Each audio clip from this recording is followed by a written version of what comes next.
Hello everybody, I'm Abby Burning and welcome to this video. So this video is a story time about what happened to me yesterday. So yesterday was Saturday. I was really bored, I had no plans, and so I was like, you know what, I'm gonna go to Hongdae.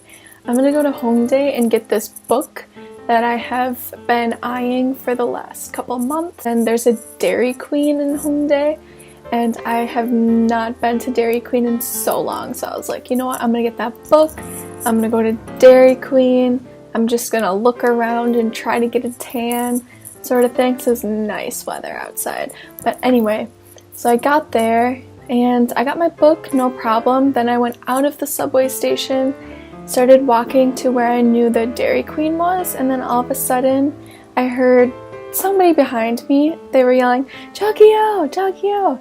Not yelling, but just like, "Jagyo, Jagyo!" Kind of like, excuse me. And so I was like, they wouldn't be talking to me, right? But then like this girl like came into my line of vision, and I looked at her, and then she was obviously talking to me. And then right when I looked at her, like no hesitation, in English, she was like, "Oh, I'm sorry, I thought you were Korean." And I'm like, really? Out of all these actual Koreans around me, you thought the girl with frizzy curly brown hair was Korean. Immediately suspicious, immediately guessing what this person's intentions were, but I'll give her the benefit of the doubt. She was with another person, another guy, and then she asked me, "Do you know anywhere I can find gifts, like souvenirs for my friends?" And I look around and it's like, sorry, I don't really come to Hongdae enough to know where to buy good gifts. And then she was like, "Oh, you're not from here?" And I was like, well, I live in Korea, but I'm not from Hongdae. I don't come here too often. And then she just starts asking me more and more questions about me, like how old am I, where I'm from or where I'm living, what my name is, what I'm doing in Korea. A lot of it I just lie. Of course, I don't know her and I have my suspicions about what she wants. But you know, I'm engaging her. And so throughout all this, my suspicions keep growing and growing and growing. I'm like, this is a cult group. It's a cult group. I know it. How long have I been waiting to encounter a cult group? But I just engage her. I'm curious, you know? I've seen so many YouTube videos of English teachers and other foreigners being approached by these cult people. And they make conversation. And then she started asking me questions about like, oh, you are in a foreign country, you must be very lonely. And I'm like, not really, I have plenty of friends. Kind of hint number one to them that I'm not interested. And she's like, oh, do you know a lot about Korean history?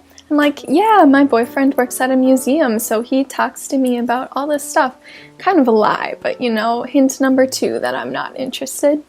And she's like, oh, you have a Korean boyfriend? And I'm like, yes, I do. And she asked me, do you have a lot of Korean friends? And I was like, yes, actually most of my friends in Korea are Korean.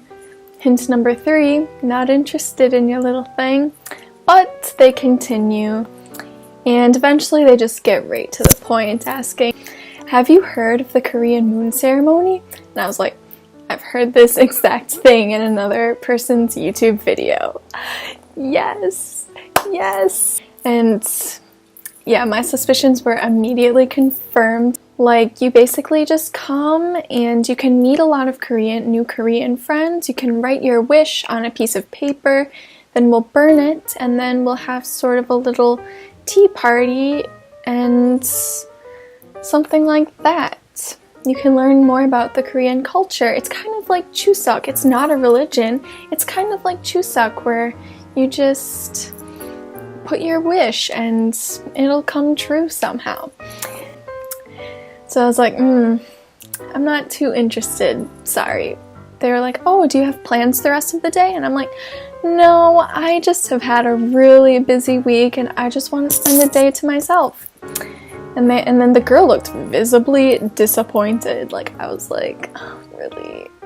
But then I did engage them a little for a long time. I engaged them, like asking her questions, and I even went to the guy and asked him questions. He was just kind of standing silently. Maybe he was like a recruiter in training or something, but I was like asking them both questions, and like I was acting super interested in it because I kind of like I had nothing to do. Like I said, I was curious. I thought this would make a great video. And hopefully it saved another foreigner from being approached. Hopefully it saved another foreigner who probably would have said yes from being approached. Like, who knows? So anyway, in the end, of course, I said no, goodbye. And I just went on my merry way. But I'll just kind of tell you based on what other YouTubers have said, because other YouTubers in Korea who have actually gone to those cult things and have called it a cult, basically. So I'll just kind of let you know what their experiences were so you know what I escaped, basically. So basically what happens is that if you say, yes, I'll go to your moon ceremony thing, they take you to this place and they let you wear Korean hanbok, which is the traditional Korean dress. They let you wear it out of the kindness of their hearts. And then you have like a tea ceremony, you write your wish like they said, you burn it, and you listen to like the whole group talk about things, and it lasts like a long time.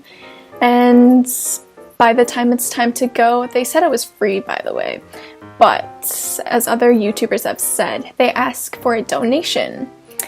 And I think people have said that they've had to pay like 20,000 won, the equivalent of like $20, but still, you don't want to give your money to that.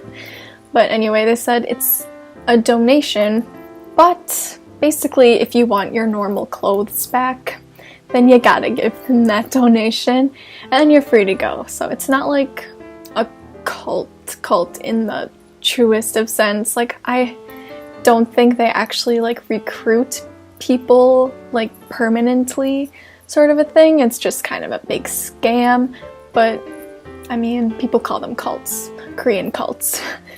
But anyway, so that was my experience yesterday, and hopefully if you haven't seen any of those other cult videos, check them out. They're actually pretty interesting to listen to. But if this is your first time hearing about it, hopefully now if somebody approaches you while you're alone, you know that they're just preying on the lonely, friend-seeking foreigner that they think you may be. So just be careful and engage them if you wish. They're not dangerous. I haven't heard of any story of them being forceful or dangerous, but I mean, be cautious, be aware. You know, like some people in my epic SMOE Seoul teachers cacao group, they said they were approached like 20 times since getting to Korea within the year. Like, they go to Hongdae that much maybe, and they go to Hongdae alone that much maybe, and they get approached. But this is my first time, so I feel like rite of passage as a foreigner in Korea achieved, you know? But anyway, have a good day. I am safe, no worries, and I will see you next time.